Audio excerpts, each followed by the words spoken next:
तो फ्रेंड्स, कैसे हैं आप लोग। मुझे उम्मीद है कि अच्छे होंगे और स्वस्थ होंगे और काफ़ी अच्छे तरीके से अपने प्रिपरेशन में लगे होंगे। इस बार बिहार एसआई को नहीं छोड़ना है। जिन लोगों का रिजल्ट नहीं हो पाया, इस बार अच्छे से ठान लीजिए कि इस बार किसी भी तरह से एग्ज़ाम्स निकालना है, ठीक है, और एंड तक सक्सेस ले लेना है। क्लियर। तो चलिए शुरू करते हैं और देखते हैं कि आज की इस लूसेंट प्रैक्टिस सेट में, जो कि सेट नंबर हमारा 18 है, किसमें आप कितना स्कोर कर पाते हैं। ठीक है, काफ़ी अच्छे अच्छे क्वेश्चन मैं आपके साथ लेकर आया हूँ और 60 MCQ रोजाना की तरह देखेंगे और इसमें 10 क्वेश्चन आपका करंट अफेयर्स का भी है, तो एग्जाम्स के पॉइंट ऑफ व्यू से ये सारे एग्जाम्स के लिए आपका हेल्प होगा। तो चलिए शुरू करते हैं। सबसे पहले बात कर लेते हैं कि कल की वीडियो में जो मैंने क्यूज का क्वेश्चंस पूछा था उसके राइट आंसर की, क्योंकि आप लोग कमेंट करके बोल रहे थे कि इसका राइट आंसर नेक्स्ट डे बता दीजिए। तो चलिए मैं आपको बताता हूँ कि किसने कहा था कि भारतवर्ष तलवार के बल पर जीता गया था और तलवार के बल पर ही उसे ब्रितानी कब्जे में रखा जाएगा। तो ये जो बात कही गई थी लॉर्ड एलिगन द्वितीय के द्वारा कही गई थी। ऑप्शन बी को टिक करेंगे। तो आज की इस वीडियो में आपकी कट ऑफ क्या रहने वाली है आप यहाँ पे समझ सकते हैं। General categories 54 marks, BC 51, SC categories 45, ST 47 और EWS कैटेगरीज 50 मार्क्स रखा जाता है। वीडियो अच्छी लगे तो वीडियो को अधिक से अधिक लाइक किया करो यार, फ्रेंड्स के साथ शेयर किया करें और चैनल पर पहली बार है तो चैनल को सब्सक्राइब करके नोटिफिकेशन बेल को ऑल पे सेट कर लीजिए, तभी आपको रोजाना नोटिफिकेशन मिलेंगे। तो चलिए स्टार्ट करते हैं। सबसे पहला क्वेश्चन आज की इस वीडियो का बनता है कि तमिल भाषा के शिल्पाधिकारम और मणिमेखलाई नामक गौरव ग्रंथ किससे संबंधित है। वीडियो को ध्यान से इत्मीनान से बैठ करके आराम से देखिए, कोई प्रॉब्लम नहीं होगी। 50 क्वेश्चंस के साथ यहाँ पे लूसेंट और 10 क्वेश्चंस करंट अफेयर्स के, जो आने वाले सभी एग्जाम्स के लिए काफ़ी ये हेल्पफुल होगा। तो इस क्वेश्चन का राइट आंसर हमारा हो जाता है बौद्ध धर्म। ऑप्शन बी को टिक करेंगे। चलिए इससे जुड़ी कुछ एक्सप्लेनेशन को देख लेते हैं ताकि आपको और भी अच्छे से समझ में आए और आपके पास और भी नॉलेज हो सके। तमिल भाषा के शिल्पाधिकारम और मणिमेखलाई नामक गौरव ग्रंथ बौद्ध धर्म से संबंधित है। शिल्पाधिकारम को तमिल साहित्य के प्रथम महाकाव्य के रूप में भी जाना जाता है और जिसका शाब्दिक अर्थ की बात करें तो नुपुर की कहानी होती है। अब इससे जुड़ी कुछ और पॉइंट्स हम यहाँ पे देख लेते हैं। जैसे देख सकते हैं कि इस महाकाव्य की रचना चेर वंश के शासक सेनगुटवन के भाई इलांगो आदिगल के ने लगभग ईसा की 2री-3री शताब्दी में की थी। ठीक है, उसी तरह से अगर हम बात करें मणिमेखलाई, तो मणिमेखलाई की जो रचना की गई थी कवि चितलाई चतनार द्वारा रचित एक महाकाव्य है, जो कि आधुनिक तमिल साहित्य के 5 महाकाव्यों में से एक है। तो इन 2 चीज़ों को आपको याद रखना है। चलिए बात करते हैं सेकंड क्वेश्चन की। तो देखिए सेकंड क्वेश्चन हमारा ये कह रहा है कि निम्नलिखित में से कौन हर्षवर्धन के दरबार से संबंध नहीं था। हर्षवर्धन के दरबार से संबंधित नहीं थे, तो यहाँ पे हमारा सही आंसर क्या होगा, कालिदास। ठीक है, कालिदास की बात करें तो ये किसके दरबार से संबंधित है, तो हम कह सकते हैं चंद्रगुप्त द्वितीय, जिनको चंद्रगुप्त विक्रमादित्य के नाम से भी जाना जाता है। थर्ड क्वेश्चन की निम्नलिखित में से कौन कनिष्क के बौद्ध होने के लिए उत्तरदायी था। कनिष्क के बौद्ध उत्तर होने का दायित्व उत्तरदायित्व ऑप्शन बी को टिक करेंगे, अश्वघोष। ठीक है, अश्वघोष से क्वेश्चन पूछा जा सकता है कि बुद्ध चरित्र, ठीक है, बुद्ध चरित्र के लेखक कौन थे, अश्वघोष ही थे। नेक्स्ट क्वेश्चन, गुप्त काल में उत्तर भारतीय व्यापार निम्नलिखित में से किस एक पतन से संचालित होता था, यानी किस एक बंदरगाह से संचालित होता था। तो यहाँ पे हमारा करेक्ट आंसर क्या होगा, ताम्रलिप्ति। ऑप्शन ए को टिक करेंगे, ताम्रलिप्ति।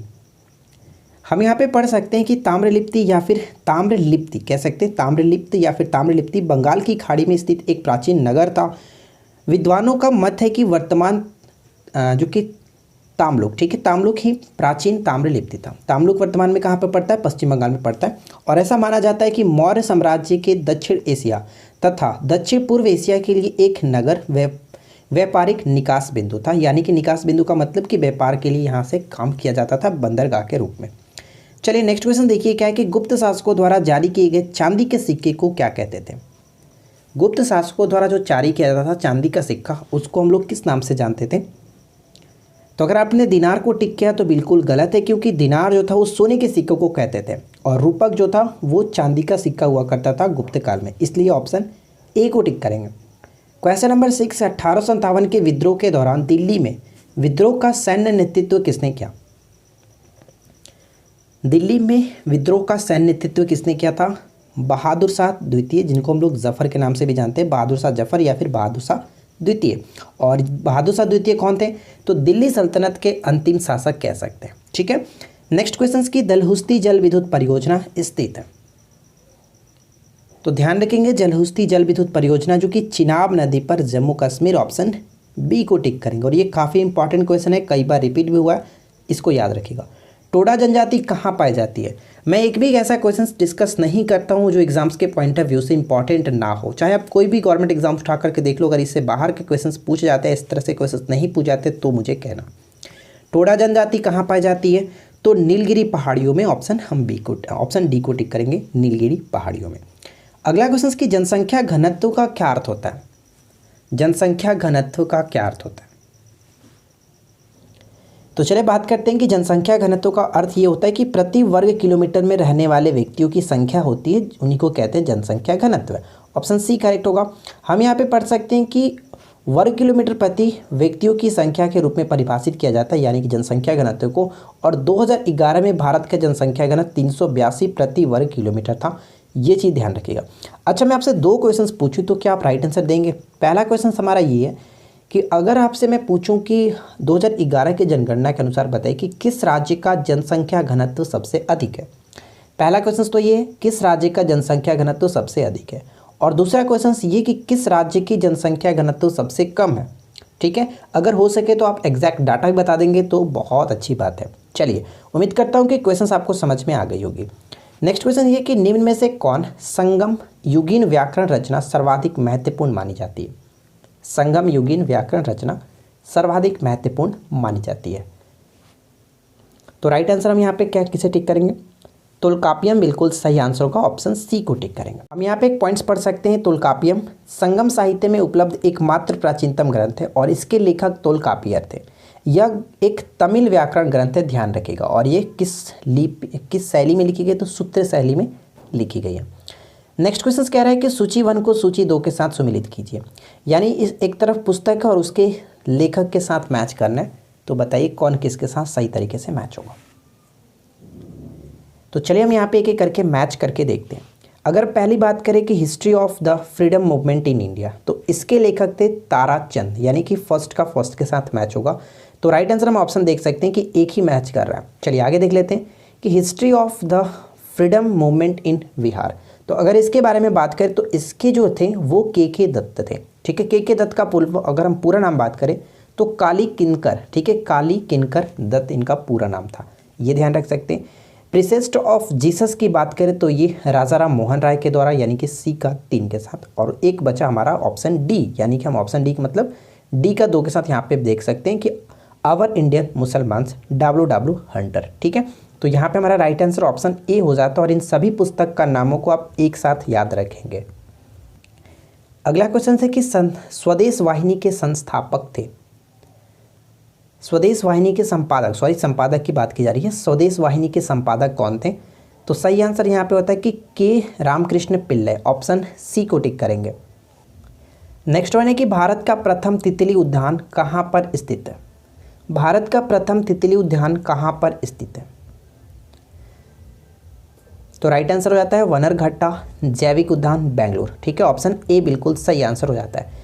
नेक्स्ट क्वेश्चन क्या बनता है कि किस वर्ष में प्रोजेक्ट टाइगर आरंभ किया गया था? और ये बहुत ज़्यादा वीवीआई प्रश्न है, याद रखिएगा कि प्रोजेक्ट टाइगर की स्टार्टिंग की गई थी 1973 में, यानी ऑप्शन हम ए को टिक कर सकते हैं 1973। ठीक है, चलिए आगे की तरफ बढ़ते हैं। और नेक्स्ट क्वेश्चन देखिए क्या है कि चेन्नई के समीप कल्पक्कम नामक स्थान निम्न में से किसकी स्थापना की गई है? कल्पक्कम नामक स्थान पर किसकी स्थापना की गई है? तो यहाँ पे हमारा सही आंसर क्या होगा?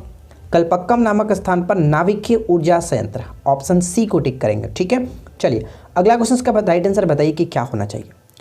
भूतापीय ऊर्जा पर आधारित मणिकरण बिजली संयंत्र किस राज्य में स्थित है? अगर आपने लूसेंट को अगर अच्छे से पढ़ रखा होगा ना, इन सभी क्वेश्चंस को धड़ाधड़ आप करेंगे, कोई प्रॉब्लम नहीं है। लेकिन अगर आपने नहीं पढ़ा है तो आपको पढ़ने की ज़रूरत है, क्योंकि ये सभी क्वेश्चंस एग्जाम्स के लिए काफ़ी ज़्यादा इंपॉर्टेंट हो जाता है। तो ध्यान रखिएगा, मणिकरण बिजली संयंत्र किस राज्य में स्थित है? हिमाचल प्रदेश, ऑप्शन बी को टिक करेंगे। जो लोगों ने पढ़ा होगा उनको कोई प्रॉब्लम नहीं होगी, काफ़ी अच्छे तरीके से उन क्वेश्चंस का राइट आंसर कर रहे होंगे। निम्नलिखित में से कौन ईरान की सीमा को स्पर्श करता है? बताइए कि निम्नलिखित में से कौन ईरान की सीमा को स्पर्श करता है? तो यहाँ पे हम सही आंसर की बात करें तो क्या होगा? ऑप्शन ए बिल्कुल सही आंसर है, कैस्पियन सागर। ठीक है, कैस्पियन सागर। चलिए यहाँ पे हम देख सकते हैं कि कैस्पियन सागर से लगने वाले जो देश हैं वो कौन कौन से हैं। मैंने ऑलरेडी इसके बारे में आपको बताया भी था, 2 बार बता चुका हूँ, कोई प्रॉब्लम नहीं है। अगर आप हमारे रेगुलर व्यूअर हैं तो आपको पता होगा ये क्वेश्चंस मैं आपके साथ 3rd टाइम डिस्कस कर रहा हूँ। ठीक है, मैं एक्चुअली ऐसा क्यों करता हूँ, क्योंकि ये 5 जो देश है, सॉरी राज्य नहीं, ये जो 5 देश हैं इन नामों को आप आसानी से याद रखो। कैस्पियन सागर से लगने वाले जो देश है तुर्कमेनिस्तान, कजाकिस्तान, रूस, अजरबैजान और ईरान, यही 5 हैं, आप इनको याद रखेंगे। साथ ही साथ हम यहाँ पे ध्यान रख सकते हैं कि इसके अलावा ईरान में यानी कि जो कैस्पियन सागर है इसको किस नाम से जाना जाता है, तो दरिया ए मजंदरान के नाम से भी जाना जाता है। ये आपको याद रखना है, ठीक है। चलिए अगला क्वेश्चन देखिए क्या है कि निम्नलिखित में से किसको पर्ल ऑफ साइबेरिया कहा जाता है? पर्ल ऑफ साइबेरिया के रूप में किसे जाना जाता है बताइए। तो सही आंसर हमारा होगा बैकाल झील, ठीक है। बैकाल झील ऑप्शन ए को टिक करेंगे, जो कि गहरी झील के रूप में भी जानी जाती है। नेक्स्ट क्वेश्चन की किस संगम वंशी शासक को प्रौढ़ देवराय भी कहा जाता है? प्रौढ़ देवराय के रूप में किसे जाना जाता है? तो यहाँ पे हमारा सही आंसर क्या होगा? ऑप्शन सी को टिक करेंगे, मल्लिकार्जुन। ऑप्शन सी बिल्कुल सही आंसर है, मल्लिकार्जुन। हम यहाँ पे पढ़ सकते हैं कि देवराय द्वितीय के बाद उसका पुत्र मल्लिकार्जुन विजयनगर साम्राज्य का स्वामी बना। मल्लिकार्जुन को प्रौढ़ देवराय के नाम से जाना जाता है, तो ये चीज़ें आपको याद रखनी है। नेक्स्ट क्वेश्चन क्या है कि प्रसिद्ध ऐतिहासिक स्थल हम्पी किस जिले में स्थित है? तो तैयार रहिएगा, यहाँ पे एक छोटा सा क्वेश्चन मैं और पूछने वाला हूँ। हम्पी जो कर्नाटक के बेल्लारी जिले में पड़ता है। ऑप्शन बी को टिक करेंगे। अब एक छोटा सा क्वेश्चन ये आपके लिए कि जो हम्पी के अवशेष अभी है और हम्पी के जो खंडर हैं अवशेष हैं वो किस नदी के किनारे है, ये आपको कमेंट करके बताना है, ठीक है। और अगर जिन लोगों को पता होगा किस नदी के किनारे तो वो कमेंट करेंगे कि जो नदी है वो किसकी सहायक नदी है। देखते हैं कितने लोगों को पता है। नेक्स्ट क्वेश्चन की मीटर प्रति सेकेंड स्क्वायर मात्रक है, किसका मात्रक है? मीटर प्रति सेकेंड स्क्वायर किसका मात्रक है? तो मीटर प्रति सेकेंड स्क्वायर जो होता है वो त्वरण का मात्रक होता है, एक्सेलरेशन का मात्रक होता है। ऑप्शन ए करेक्ट होगा। दूध से मक्खन निकाल लेने पर क्या होगा? दूध से मक्खन निकाल लेने के पश्चात उसका घनत्व पर क्या प्रभाव पड़ता है? तो ध्यान रखिएगा, दूध से मक्खन निकालने के बाद उसका जो घनत्व होता है वो बढ़ जाता है। ऑप्शन ए को टिक करेंगे।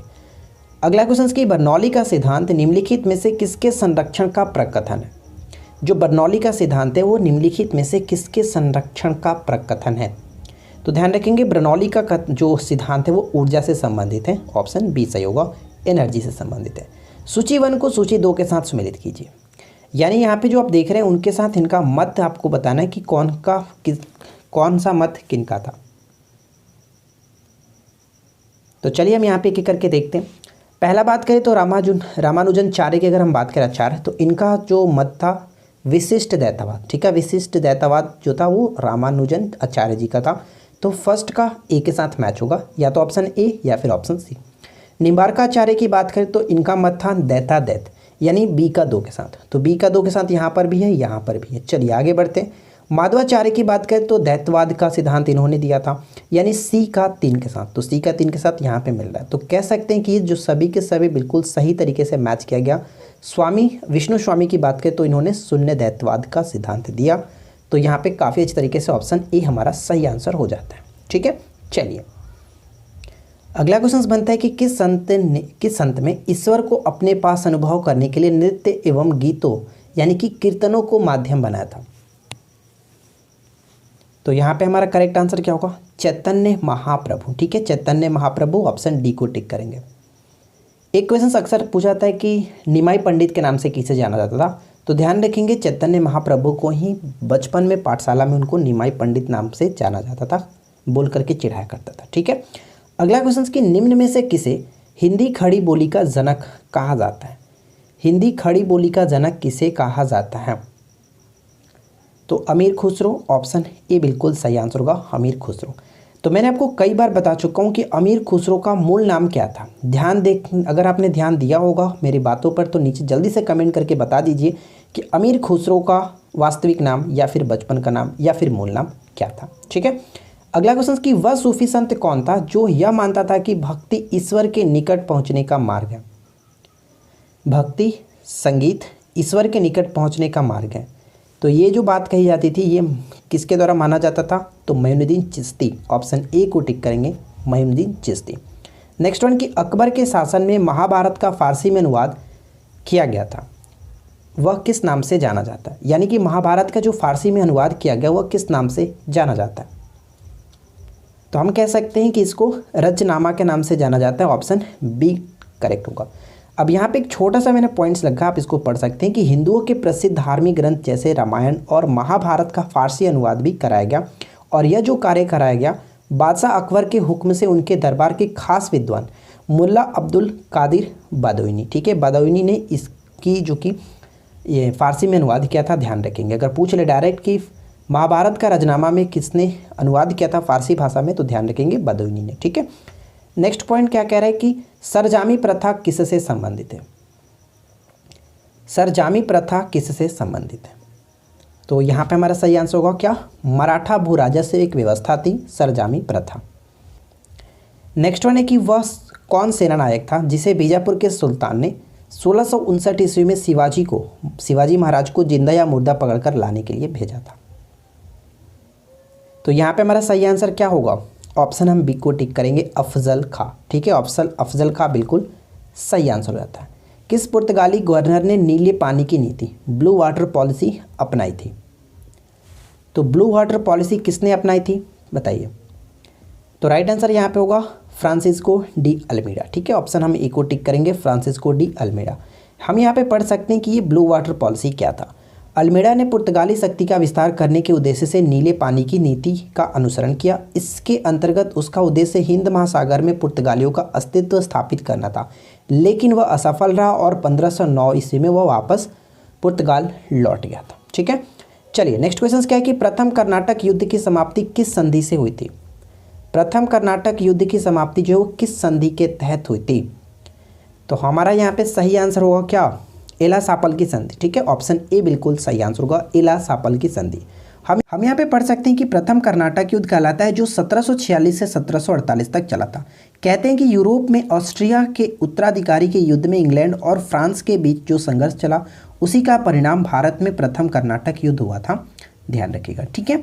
अगला क्वेश्चन क्या है कि कौन से बृहद मंदिर की प्रारंभिक अभिकल्पना तथा निर्माण सूर्यवर्मन द्वितीय के राज्यकाल के दौरान हुए, तो सूर्यवर्मन द्वितीय के राज्यकाल के दौरान हुआ अंकोर वाट का मंदिर, और अंकोर वाट का मंदिर कहाँ पे, कंबोडिया में, ठीक है। अगला क्वेश्चन ये है कि बंगाल का द्वैत शासन कब से कब तक चला था। ध्यान रखेंगे बंगाल का द्वैत शासन 1765 से 1772 तक चला था। यहाँ पे ऑप्शन सी बिल्कुल सही आंसर होगा। एक क्वेश्चन पूछता हूँ लेकिन राइट आंसर मैं आपको बता दूंगा, थोड़ा सा आपको टाइम मिलेगा, चाहो तो वीडियो को रोक करके नीचे कमेंट कर दीजिएगा।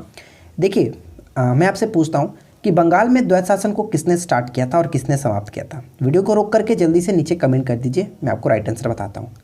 तो मैं आपको बता दूँ कि बंगाल में द्वैत शासन रॉबर्ट क्लाइव ने स्टार्ट किया था, जबकि वारेन हेस्टिंग्स ने इसे समाप्त कर दिया था, ठीक है। चलिए अगला क्वेश्चन क्या है कि तीसरे एंग्लो मैसूर युद्ध को रोकने के लिए टीपू सुल्तान ने अंग्रेजों के साथ कौन सी संधि की थी।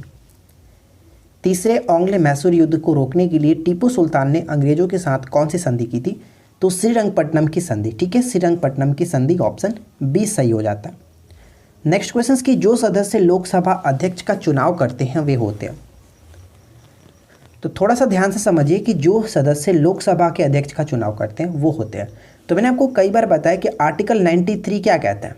आर्टिकल 93 कहता है कि लोकसभा अपनी बैठक के यानी कि पहली बैठक के उपरांत ही अपने सदस्यों में से यानी कि लोकसभा के सदस्यों में से ही अपने में से एक सदस्य और एक उपाध्यक्ष को चुनते हैं, ठीक है।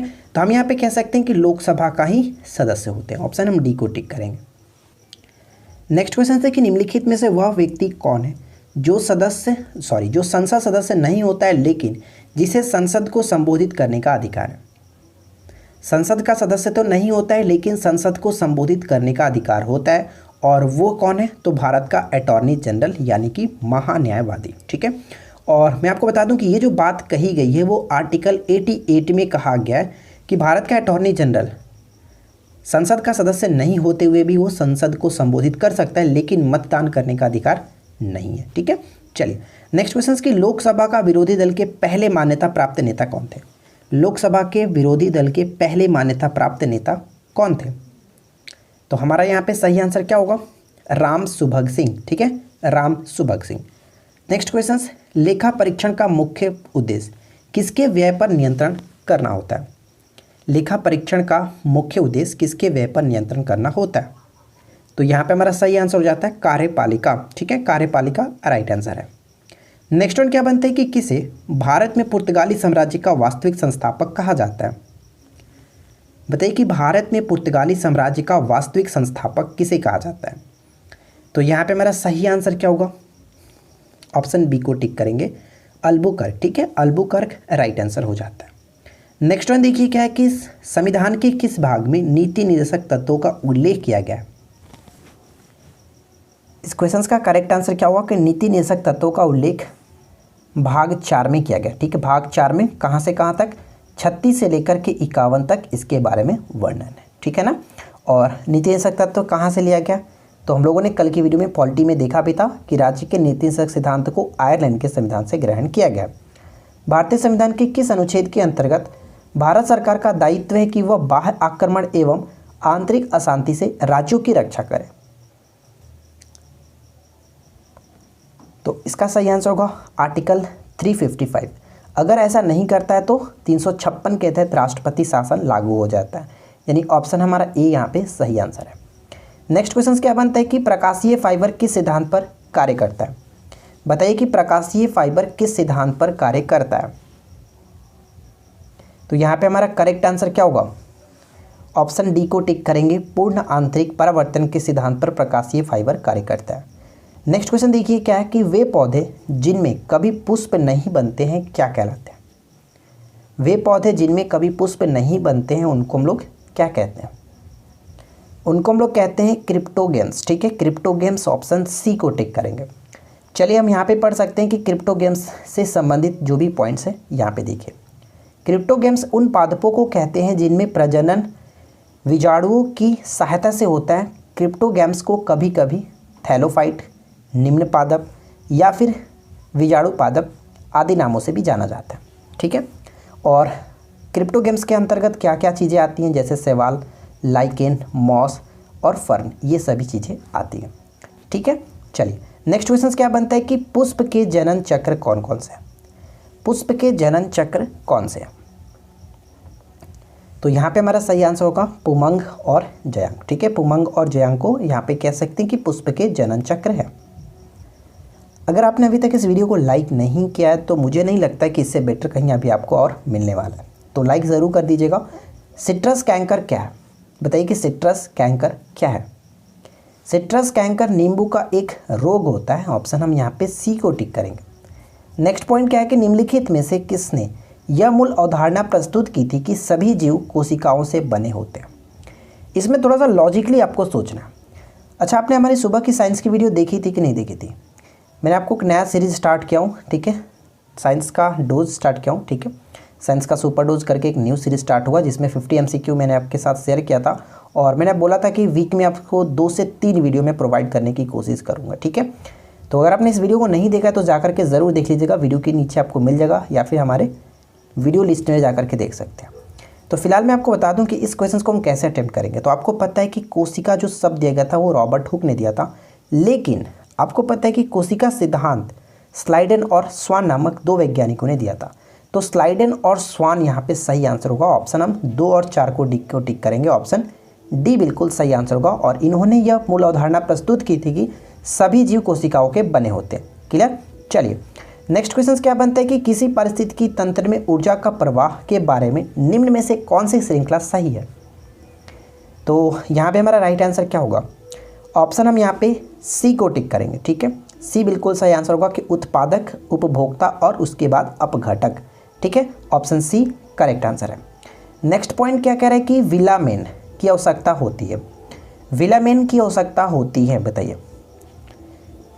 तो ध्यान दीजिएगा, विलामेन की आवश्यकता हम कह सकते हैं कि नमी के अवशोषण के लिए। ऑप्शन सी बिल्कुल सही आंसर होगा। विलामेन क्या है हम यहाँ पे पढ़ सकते हैं, देखिए कि पौधों की कुछ जड़ें वायु में लटकी रहती हैं, अतः इन्हें वायवीय जड़ें कहते हैं। और इन जड़ों की बाहरी परत एक विशेष स्पंजी उत्तक से बनी होती है और यह उत्तक विलामेन कहलाता है तथा वायु की नमी को अवशोषित कर लेता है। उदाहरण अगर देखें तो एराइड्स, आर्किड्स, ये सभी इसके अंतर्गत आ जाते हैं। ठीक है, चलिए नेक्स्ट क्वेश्चन ये बनता है कि जेनेटिक्स में किसका अध्ययन किया जाता है।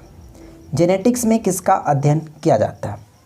तो यहाँ पे हमारा करेक्ट आंसर क्या होगा, जेनेटिक्स में हम लोग अनुवांशिकता या एवं कह सकते हैं कि गुणसूत्रों का अध्ययन करते हैं।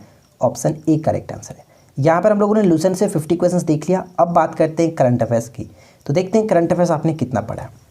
पाकिस्तान की पहली ट्रांसजेंडर वकील कौन बनी है? पाकिस्तान की ट्रांसजेंडर वकील कौन बनी है? जो कि पहली बनी है निसा राव। ठीक है, ऑप्शन हम बी को टिक करेंगे। 28 वर्षीय निसा राव पाकिस्तान की पहली ट्रांसजेंडर वकील बनी है। नेक्स्ट क्वेश्चन की किस राज्य ने महिला यात्रियों की सुरक्षा के लिए अभयम ऐप लॉन्च किया है? बताइए कि अभयम ऐप किसके द्वारा लॉन्च किया गया? तो यहाँ पे हमारा करेक्ट आंसर हो जाता है आंध्र प्रदेश। ठीक है, Andhra Pradesh is the right answer, जो कि अभयम लॉन्च किया गया। हम यहाँ पे पढ़ सकते हैं कि यह फर्स्ट इंटरनेट ऑफ थिंग्स आधारित महिला सुरक्षा परियोजना है। आंध्र प्रदेश के मुख्यमंत्री वाईएस जगनमोहन रेड्डी ने ताड़पल्ली के कैंप कार्यालय में अभयम मोबाइल एप्लीकेशन को लॉन्च किया। चलिए अगला क्वेश्चन क्या बनता है कि सेंटिनल-6 माइकल फ्रीलिच उपग्रह किस अंतरिक्ष एजेंसी द्वारा लॉन्च किया गया?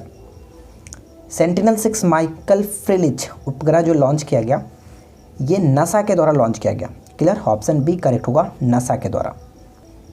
नेक्स्ट पॉइंट बनता है कि किसे संगीत कला केंद्र अवार्ड्स में आदित्य विक्रम बिरला कला शिखर पुरस्कार से सम्मानित किया गया? तो इस क्वेश्चन का राइट आंसर हमारा क्या हो जाता है? ऑप्शन किसे टिक करेंगे? ऑप्शन सी करेक्ट होगा, नसीरुद्दीन शाह। ठीक है, नसीरुद्दीन शाह यहाँ पे राइट होगा। नेक्स्ट क्वेश्चन की प्रधानमंत्री नरेंद्र मोदी ने 25 नवंबर 2020 को किस विश्वविद्यालय के 100 साल पूरा होने पर एक स्मारक सिक्का और स्मारक डाक टिकट जारी किया है? तो सही आंसर हमारा यहाँ पे ऑप्शन बी लखनऊ विश्वविद्यालय। ठीक है, लखनऊ विश्वविद्यालय के 100 साल पूरा होने के उपलक्ष्य में डाक टिकट जारी किया गया। किस भारतीय खिलाड़ी को ICC player of the decade award से सम्मानित किया गया? डिकेड अवार्ड से सम्मानित किया गया किसे? विराट कोहली, ऑप्शन डी होगा विराट कोहली। क्लियर। एक छोटा सा पॉइंट हम यहाँ पे पढ़ सकते हैं कि इंटरनेशनल क्रिकेट काउंसिल ने भारत के कप्तान विराट कोहली और स्पिनर रविचंद्र अश्विन को अंतर्राष्ट्रीय क्रिकेट में उनके शानदार प्रदर्शन के आधार पर ICC player of the decade award से सम्मानित किया। ठीक है, चलिए नेक्स्ट क्वेश्चन क्या बनता है कि भारत का पहला मॉस गार्डन किस राज्य में विकसित किया गया? भारत का पहला मॉस गार्डन किस राज्य में विकसित किया गया? तो इसका सही आंसर होता है Uttarakhand. Option E correct answer है उत्तराखंड। यहाँ पे पढ़ सकते हैं कि उत्तराखंड में नैनीताल जिले के खुरपाताल में भारत का पहला मॉस गार्डन विकसित किया गया। ठीक है, चलिए अगला क्वेश्चन क्या है कि डगलस स्टुअर्ट को उनके किस उपन्यास के लिए 2020 बुकर पुरस्कार दिया गया? 2020 का बुकर पुरस्कार किसे दिया गया? तो डगलस स्टुअर्ट को उनके किस उपन्यास के लिए? तो सगी बैन के लिए दिया गया। ठीक है, सगी बैन, ऑप्शन डी को टिक करेंगे। नेक्स्ट पॉइंट बनता है कि किस देश को 2023 में होने वाले G20 देशों की बैठक की अध्यक्षता प्रदान की गई है? 2023 में जो G20 की अध्यक्षता होगी वो भारत को मिला है। क्लियर, भारत को मिला है। पहले 2022 में मिला था भारत को, लेकिन इंडोनेशिया के साथ इसका फेरबदल हो गया, जिस वजह से 2023 में भारत को मिला है। हम यहाँ पे पढ़ सकते हैं कि 2020 के G20 शिखर सम्मेलन की मेज़बानी हाल ही में सऊदी अरब ने की थी। इसके बाद G20 2021 की मेज़बानी इटली में, 2022 की मेज़बानी इंडोनेशिया और 23 कह सकते हैं यहाँ पे भारत और 24 ब्राज़ील में आयोजित किए जाएंगे। तो इन सभी को याद रखिएगा क्योंकि एग्जाम्स के पॉइंट ऑफ व्यू से ज़्यादा इंपॉर्टेंट बन जाता है। नेक्स्ट क्वेश्चन की भारतीय मूल की अमेरिकी बालिका गीतांजलि राव निम्न में से किस प्रकरण के लिए हाल ही में समाचार में सुर्खियों में रही है? तो यहाँ पे हमारा करेक्ट आंसर क्या होगा? पढ़ लीजिए अच्छे से, बताइए राइट आंसर क्या है। तो सही आंसर हो जाता है ऑप्शन सी, टाइम्स मैगजीन द्वारा किड ऑफ द ईयर के रूप में चुना गया इनको। ठीक है, ऑप्शन सी को टिक करेंगे। हम यहाँ पे पढ़ सकते हैं कि टाइम मैगजीन ने भारतीय मूल की अमेरिकी बालिका गीतांजलि राव को किड ऑफ द ईयर के रूप में चुना है। गीतांजलि राव को यह पुरस्कार प्रौद्योगिकी इस्तेमाल से दूषित पेयजल से लेकर अफीम की लत छुड़ाने और साइबर बुलिंग की समस्या से निपटने के लिए दिया गया। तो ध्यान रखिएगा। तो देखिए फ्रेंड्स, यहाँ पे हम लोगों ने 60 MCQ कंप्लीट किया और मुझे यकीन है कि आप लोग को ये वीडियो ज़रूर अच्छी लगी होगी। और वीडियो अच्छी लगी तो आपको पता है कि वीडियो को लाइक करना है, दोस्तों के साथ शेयर करना है, साथ ही साथ चैनल को सब्सक्राइब करके नोटिफिकेशन बिल को ऑल पे सेट कर लेना है ताकि रोज़ाना नोटिफिकेशन आपको मिलती रहे। तो क्यूज का क्वेश्चन जल्दी से नीचे कमेंट्स कर दीजिए और इसका राइट आंसर हम नेक्स्ट वीडियो में आपको बता देंगे। जंग से बचाने के लिए लोहे व इस्पात पर कलई चढ़ने वाले किस पदार्थ का प्रयोग किया जाता है? ठीक है, तो मिलते हैं किसी और वीडियो में नेक्स्ट टॉपिक के साथ। Thanks for watching, keep learning, have a good day.